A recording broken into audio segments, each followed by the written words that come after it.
Hi kitchen recipes in മലയാളത്തിലോട്ട് എല്ലാവർക്കും സ്വാഗതം. നമുക്കിന്ന് ആലു പറാട്ട റെഡിയാക്കി എടുക്കുന്നത് എങ്ങനെയാണെന്ന് നോക്കാം. സാധാരണ നമ്മൾ കണ്ടുവരുന്ന ഒരു ആലു പറാട്ട റെസിപ്പി അല്ല ഇന്നത്തേത്. ഇത് എൻ്റെ രീതിയിൽ ചെറിയ വ്യത്യാസങ്ങളൊക്കെ വരുത്തി കൂടുതൽ ടേസ്റ്റി ആക്കാനുള്ള കുറച്ച് ടിപ്സൊക്കെയാണ് ഞാൻ ചേർത്തിട്ടുള്ളത്. വളരെ സിമ്പിളായിട്ട് ചെയ്തെടുക്കാൻ പറ്റുന്ന ആലു പറാട്ട എങ്ങനെ റെഡിയാക്കി എടുക്കാൻ നമുക്ക് നോക്കാം. ഇതിൻ്റെ ലിസ്റ്റ് ഓഫ് ഇൻഗ്രീഡിയൻസ് താഴെയുള്ള ഡിസ്ക്രിപ്ഷൻ ബോക്സിലും ഞാൻ കൊടുത്തിട്ടുണ്ട്. സാധാരണ രീതിയിൽ കാണാത്തൊരു മെത്തേഡാണ് ഇന്ന് നിങ്ങൾ കാണാൻ പോകുന്നത്. അപ്പോൾ ഈ ഒരു ആലു പറാട്ടയ്ക്ക് ഭയങ്കര ടേസ്റ്റിയാണ്. ആ ടേസ്റ്റ് തരുന്ന ഒരു സ്പെഷ്യൽ സ്പൈസ് മിക്സ് ആണ് ഞാനിപ്പോൾ റെഡിയാക്കി കാണിക്കുന്നത്. അതിനായിട്ട് മിക്സിയുടെ ചെറിയ ജാറിലോട്ട് നമുക്ക് ഒരു കൈപ്പിടി മല്ലിയില ചേർത്ത് കൊടുക്കാം. ഇതിൻ്റെ കൂടെ നമുക്കൊരു 5-6 പുതിനയില ചേർത്ത് കൊടുക്കാം. പിന്നെ നമുക്ക് 3 പച്ചമുളക് ചേർത്ത് കൊടുക്കാം. പച്ചമുളകിൻ്റെ എണ്ണമൊക്കെ ഓരോരുത്തരുടെ എരിവനുസരിച്ച് അഡ്ജസ്റ്റ് ചെയ്യാം കേട്ടോ. പിന്നെ നമുക്കൊരു ചെറിയൊരു കഷ്ണം പട്ട ചേർത്ത് കൊടുക്കാം. 1/4 ടീസ്പൂൺ പെരുംജീരകം ചേർത്ത് കൊടുക്കാം. പിന്നെ 1 ഗ്രാമ്പും കൂടെ ഞാൻ ചേർക്കുന്നുണ്ട്. ഇതിലോട്ട് ഞാൻ കുറച്ച് എണ്ണയും കൂടെ ചേർക്കാൻ പോവുകയാണ്. അപ്പോൾ എണ്ണ എന്ന് പറയുന്നത് ഏതെങ്കിലും ഒരു വെജിറ്റബിൾ ഓയിൽ ചേർക്കാം. കനോല ഓയിലോ സൺഫ്ലവർ ഓയിലോ ഒക്കെ ചേർക്കാം. ഏകദേശം ഒരു 1/2 മുതൽ 3/4 ടീസ്പൂൺ വരെ വരും ഈ ഒരു എണ്ണ. ഇത്രയും കാര്യങ്ങൾ ചേർത്തിട്ട് നമുക്കിത് അത്യാവശ്യം നല്ല രീതിയിൽ അരച്ചെടുക്കാം. നല്ല പേസ്റ്റ് പരുവം അരച്ചെടുക്കാം. ഞാനിവിടെ 3 മീഡിയം സൈസ്ഡ് ഉരുളക്കിഴങ്ങ് എടുത്തിട്ടുണ്ടായിരുന്നു. അത് നന്നായിട്ട് വെള്ളത്തിലിട്ട് പുഴുങ്ങിയതിന് ശേഷം അതിൻ്റെ തൊലിയെല്ലാം കളഞ്ഞ് ഇതേപോലെ ഒരു ഫോർക്ക് ഉപയോഗിച്ച് പൊടിച്ചെടുക്കുവാണ്, മാഷ് ചെയ്തെടുക്കുവാണ്.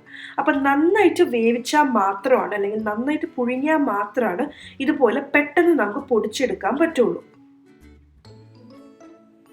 ഇതിലോട്ട് നമ്മൾ അരച്ചു വെച്ചിട്ടുണ്ടായിരുന്ന സ്പെഷ്യൽ ഗ്രീൻ പേസ്റ്റ് ഉണ്ടല്ലോ, അത് നമുക്ക് ചേർത്ത് കൊടുക്കാം. ഇതിൻ്റെ കൂടെ ആവശ്യത്തിന് ഉപ്പും കൂടെ ചേർത്ത് കൊടുത്തിട്ടുണ്ട്. പിന്നെ ഞാൻ ഇതിലോട്ട് ഒരു 1/4 ടീസ്പൂൺ കാശ്മീരി ചില്ലി പൗഡറാണ് ചേർത്ത് കൊടുത്തിട്ടുള്ളത്. അപ്പം മുളക് പൊടിയുടെ കാര്യമാണെങ്കിലും നമുക്ക് എരിവ് കൂടുതൽ വേണമെങ്കിൽ കൂടുതൽ ചേർക്കാം. അതിനുശേഷം നമുക്ക് നന്നായിട്ട് കൈ ഉപയോഗിച്ചുകൊണ്ട് തന്നെ നന്നായിട്ട് അത് മിക്സ് ചെയ്തെടുക്കണം. കാരണം നമ്മൾ ഫോർക്ക് ഉപയോഗിച്ചാൽ ചിലപ്പോൾ അത് എല്ലാം ഒന്ന് ഉടഞ്ഞു കിട്ടണമെന്നില്ല. അതുകൊണ്ട് നന്നായിട്ട് ഉടയാൻ വേണ്ടിയിട്ട് നമ്മുടെ കൈ ഉപയോഗിച്ച് തന്നെ നന്നായിട്ട് അത് മിക്സ് ചെയ്തെടുക്കണം. അപ്പോൾ നമ്മൾ ഇതിലോട്ട് ചേർത്തിട്ടുള്ള സ്പെഷ്യൽ ഗ്രീൻ പേസ്റ്റ് ഉണ്ടല്ലോ, അതാണ് ഈ ആലു പറാട്ടയ്ക്ക് ടേസ്റ്റ് കൂട്ടുന്നത്. അതിനൊരു സ്പെഷ്യൽ ടേസ്റ്റാണ്. സാധാരണ നമ്മളെല്ലാവരും ചെയ്യാറുള്ളത് എല്ലാം ഫ്രഷ് ആയിട്ട് അരിഞ്ഞിടലാണ്, ചെറിയ കഷ്ണമായിട്ട് അരിഞ്ഞിടലാണ്. പക്ഷെ ഇതേപോലെ അരച്ചിട്ട് ചേർക്കുവാണെങ്കിൽ ഇതിന് കുറച്ചുകൂടെ ടേസ്റ്റി ആയിരിക്കും. നിങ്ങൾ ഒരു പ്രാവശ്യമെങ്കിലും ഇതേപോലെ ഒന്ന് ട്രൈ ചെയ്ത് നോക്കണം.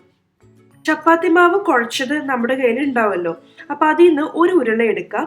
എന്നിട്ട് ഇതേപോലെ അങ്ങോട്ട് വട്ടത്തിൽ നമ്മൾ സാധാരണ എങ്ങനെയാണോ ചപ്പാത്തി പരത്തിയെടുക്കാറ് അതേ രീതിയിൽ അങ്ങോട്ട് പരത്തിയെടുക്കാം. അപ്പോൾ ആദ്യത്തെ റൗണ്ട് പരത്തുമ്പോൾ ഏറ്റവും വലുപ്പത്തിൽ അങ്ങോട്ട് പരത്താണ്ട് ഒരു ചെറിയൊരു സർക്കിൾ ഇതേപോലെ അങ്ങോട്ട് പരത്തിയെടുത്താൽ മതി. ചെറിയൊരു സർക്കിളാക്കി ഞാൻ പരത്തി എടുത്തിട്ടുണ്ട്. ഇനി നമുക്ക് ഇതിലോട്ട് ഒരു പോർഷൻ ആലൂടെ മിക്സ് അല്ലെങ്കിൽ പൊട്ടാറ്റോ മിക്സ് ഇട്ട് കൊടുക്കാം. ഇനി നമുക്കിത് നന്നായിട്ട് സ്റ്റിക്ക് ചെയ്തെടുക്കണം. ഇതേപോലെ എല്ലാ സൈഡ്സ് എടുത്തിട്ട് ഇതേപോലെ സ്റ്റിക്ക് ചെയ്തെടുത്ത് കഴിയുമ്പോഴത്തേക്കും വീണ്ടും ഇതൊരു ഉരുളയാക്കി നമുക്ക് കിട്ടും.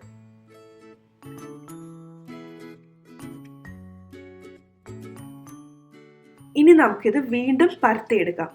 അതിനായിട്ട് വീണ്ടും കുറച്ച് പൊടി എടുത്തിട്ടുണ്ട്. കുറച്ച് ഏറെ പൊടി വേണ്ടി വരും. കാരണം പൊടി കുറവെടുക്കുവാണെങ്കിൽ നമ്മളിങ്ങനെ പരത്തുമ്പോഴത്തേക്കും ചിലപ്പോൾ അത് പൊട്ടിപ്പോകാനൊക്കെ ചാൻസ് ഉണ്ട്. അതുകൊണ്ട് കുറച്ച് കൂടുതൽ പൊടി എടുത്തിട്ട് വളരെ സോഫ്റ്റ് ആയിട്ട് വേണം നമ്മളിത് പരത്തിയെടുക്കാനായിട്ട്. നമ്മൾ സാധാരണ ചപ്പാത്തിക്ക് ഇടുന്ന അത്രയും തന്നെ പ്രഷർ കൊടുത്തിട്ടുണ്ടെങ്കിൽ ചിലപ്പോൾ ഇത് പൊട്ടിപ്പോകും. ഇനിയിപ്പോൾ ചെറുതായിട്ട് അവിടെ ഇവിടെ പൊട്ടിയെന്ന് വെച്ചിട്ട് ഒരു കുഴപ്പമില്ല കേട്ടോ. എന്നാലും ഇതിന് ടേസ്റ്റിന് ഒരു വ്യത്യാസം വരാൻ പോണില്ല. നല്ല ടേസ്റ്റ് തന്നെയായിരിക്കും. അതുകൊണ്ട് ആ ഒരു ടെൻഷൻ വേണ്ട. ഇതേപോലെ ചെറുതായിട്ട് എവിടെയെങ്കിലും പൊട്ടിയിട്ട് പുറത്ത് കാണണമെന്ന് തോന്നുകയാണെങ്കിൽ ഇച്ചിരി പൊടി ഇട്ടിട്ട് അതിൻ്റെ മുകളിൽ കൂടി ഇതേപോലെ അങ്ങോട്ട് ഇങ്ങനെ റോൾ ചെയ്ത് കൊടുത്താൽ മതി. ഓക്കെ, അപ്പോൾ ഇതേപോലെ അങ്ങോട്ട് ചെയ്യുക. ഇപ്പം അത്യാവശ്യം വലിയ കുഴപ്പമില്ലാണ്ട് കിട്ടിയിട്ടുണ്ട്. ഇനി നമ്മൾ എന്താ ചെയ്യേണ്ടത്, ഇതിലത്തെ മുകളിലുള്ള കുറച്ച് എക്സസ് പൊടി ഉണ്ടാവില്ല, നമ്മൾ കുറച്ച് ഏറെ പൊടി ഇട്ടിട്ടാണല്ലോ ചെയ്തത്, അത് നന്നായിട്ട് അങ്ങോട്ട് തട്ടിക്കളയാം. കാരണം പൊടി തട്ടിക്കളയാണ്ട് നമ്മൾ ചുട്ടിട്ടുണ്ടെങ്കിൽ ഈ പൊടി കരിയണേൻ്റെ ഒരു കയ്പ്പ് ടേസ്റ്റ് വരും. അതുകൊണ്ട് പൊടി നന്നായിട്ട് എക്സസ് പൊടി നന്നായിട്ട് തട്ടിക്കളഞ്ഞതിന് ശേഷം മാത്രം ഇത് ചുട്ടെടുക്കുക. പാൻ ചൂടായതിന് ശേഷം നമുക്കിത് ചുട്ടെടുക്കാം. 5-6 സെക്കൻഡ് കഴിയുമ്പം തിരിച്ചിട്ട് കൊടുക്കാം. ഇതിലോട്ട് നമുക്കിനി കുറച്ച് എണ്ണയോ അല്ലെങ്കിൽ ബട്ടറോ നെയ്യോ എന്താ ഇഷ്ടം എന്ന് വെച്ചാൽ അത് ചേർത്ത് കൊടുക്കാം. ഹോട്ടലിലൊക്കെ സാധാരണ ബട്ടറും ഗീയൊക്കെയാണ് കൂടുതലും ചേർക്കാറ്. അപ്പോൾ ആലു പൊറാട്ടയ്ക്ക് ഒരു പ്രത്യേക കാര്യം എന്താണെന്ന് വെച്ചാൽ നല്ല രീതിയിൽ എണ്ണയോ ബട്ടറോ നെയ്യോ എന്താണെന്ന് വെച്ചാൽ നന്നായിട്ട് ഒഴിച്ചാൽ മാത്രമേ നമുക്ക് ആ ഒരു കറക്റ്റ് ഒരു ഹോട്ടലിലേക്ക് ടേസ്റ്റ് കിട്ടുള്ളൂ.